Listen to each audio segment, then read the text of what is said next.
بسم اللہ الرحمن الرحیم. ناظرین، میں ہوں آپ کا میزبان محمد تحسین عباسی. آپ یوٹیوب چینل دیکھ رہے ہیں پاکستان ٹائم نیوز. ناظرین، ملک میں کی بدلتی ہوئی صورتحال اور پی ڈی ایم کی جماعتوں کی جانب سے مسلم لیگ نون کے بیانیے کے خلاف جو شدید رد عمل سامنے آیا، اس کے بعد مسلم لیگ کی قیادت نے بھی اپنے بیانیے میں تبدیلی آنا شروع کر دی ہے. گزشتہ روز مریم نواز نے بی بی سی کو انٹرو دیتے ہوئے یہ فرمایا کہ یہ فوج یہ ہماری فوج ہے، ہم اس فوج کے خلاف کسی صورت بھی نہیں جا سکتے. ادارے ہمارے اپنے ادارے ہیں، ان اداروں کی مخالفت کرنا ہماری شیوا نہیں. بالکل ناظرین، یہ فوج انہی کی ہے، یہ ادارے بھی انہی کے ہیں.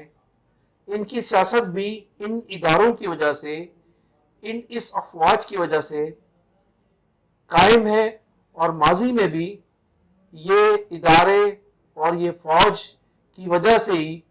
ان لوگوں کی سیاست پروان چڑھی. جس دور میں جنرل ضیاء الحق مطلق العنان حکمران تھے پاکستان کے، جنرل جیلانی صاحب پنجاب کے گورنر تھے، جب میاں محمد نواز شریف کو وزیر خزانہ بنایا گیا اور اس کے بعد جو سیاست کا ان کا آغاز ہوا، وہ سلسلہ تاحال جاری و ساری ہے. مریم نواز صاحبہ نے فرمایا کہ مقتدر حلقے میرے ارد گرد لوگوں سے تو مذاکرات کرنے کے لیے تیار ہیں، لیکن وہ مجھ سے ڈائریکٹ رابطے نہیں کر رہے ہیں. تو مریم نواز صاحبہ کے لیے میں یہ عرض کرتا چلوں کہ وہ جو ارد گرد کے لوگ ہیں، وہ آپ کے بیانیے اور افواج پاکستان اور اداروں کے خلاف جو آپ کی ہرزہ سرائی تھی، اس کی وجہ سے وہ آپ کو خیر بات کہنے جا رہے ہیں، اور وہ ذاتی حیثیت میں اداروں سے اور افواج پاکستان سے مل کر معذرت خوانا ان کا رویہ ہے، اور وہ آپ کو بہت جلد چھوڑ کر ایک نئی لیگ بنانے کی تیاریاں کر رہے ہیں، جس کی وجہ سے آپ سے کوئی رابطہ کرنے کے لیے تیار نہیں ہے. اور جس قسم کے آپ نے رابطے کرنے کی کوشش کی، اور جو آپ کی لینگویج رہی، اور جس طرح سے نوجوانوں کو آپ نے ورغلانے کی کوشش کی، افواج پاکستان کے خلاف نفرت پیدا کرنے کی کوشش کی، اس سے آپ کی سیاست کا تقریباً خاتمہ ہو چکا ہے. مریم نواز صاحبہ نے گلگت بلتستان کے انتخابات کے سلسلے میں بلال بھٹو زرداری سے بھی گزشتہ روز ملاقات کی. یہ تنہائی میں ہونے والی 20 منٹ کی ملاقات ذرائع بتاتے ہیں کہ اندر سے تلخ شور شرابہ اور تلخیوں کی آواز آ رہی تھی، جس میں مریم صاحبہ یہ شکایت کرتی ہوئی سنی گئی کہ انہیں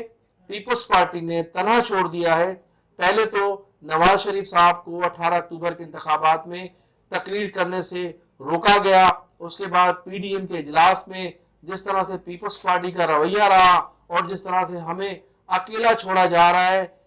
پی ڈی ایم بننے سے پہلے، تو اس قسم کی کوئی وعدے وعید نہیں تھے.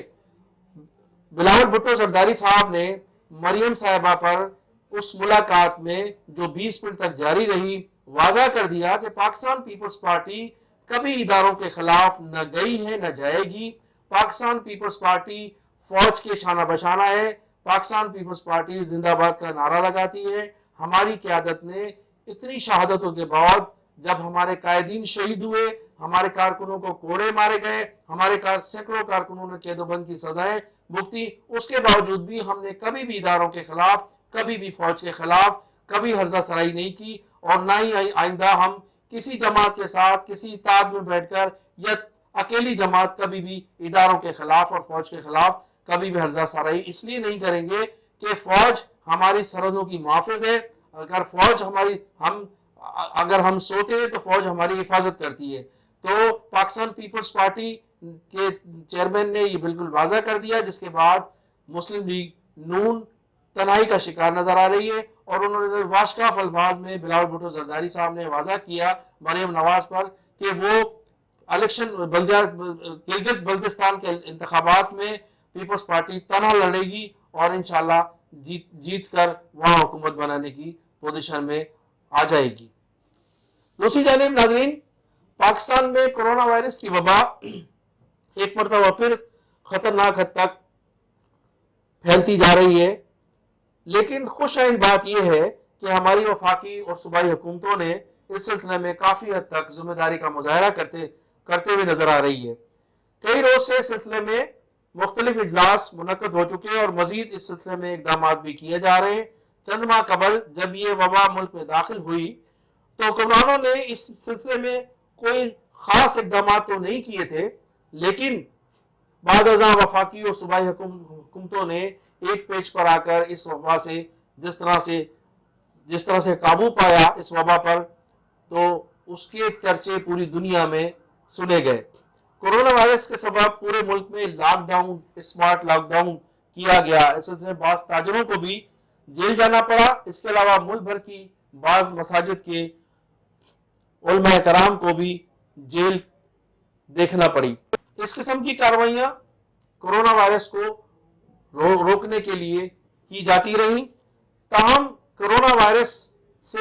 کے باعث جو لاک ڈاؤن یا اسمارٹ لاک ڈاؤن کیا گیا اس میں ہماری ملک کی معیشت کو دھچکا ضرور لگا، لیکن اس کے بعد جب وزیر اعظم کی جانب سے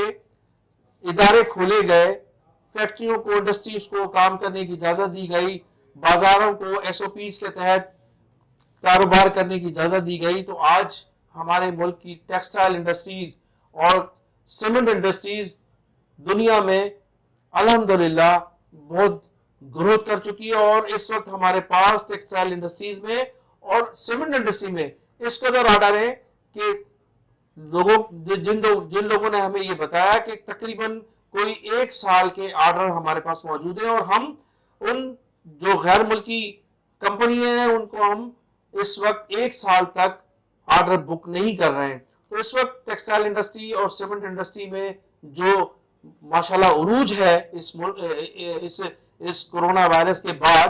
تو ہمارے ملک میں تو کرونا وائرس نے اگرچہ بہت سی لوگ تباہی کی طرف بھی گئے اور معاشی طور پر بحران بھی پیدا ہوا، تو اس کے بعد اس میں کچھ فوائد بھی حاصل ہوئے ہیں.